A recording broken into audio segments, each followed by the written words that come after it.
Frank Selak, known as the luckiest unlucky man that has lived, seemed to have a superpower of surviving everything life and death threw at him.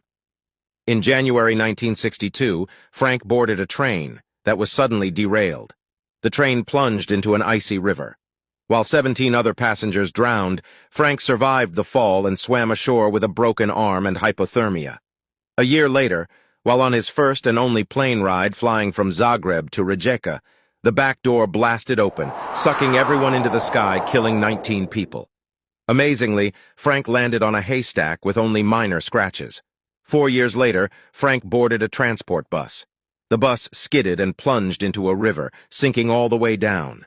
Yet again, Frank survived the fall and swam to the surface, then to the shore with a few cuts and bruises. In 1970, Frank was driving his car when an engine failure ignited the fuel tank, bursting the car into flames. Frank jumped out of the vehicle just before it exploded. A few years later, the same thing happened with his new car.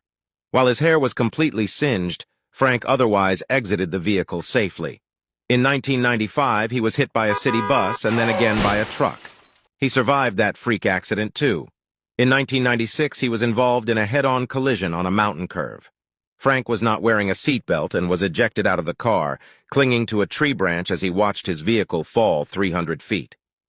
2 days after his 73rd birthday, Frank won the lottery for $1.1 million. At the time of his win, he also married for the 5th time.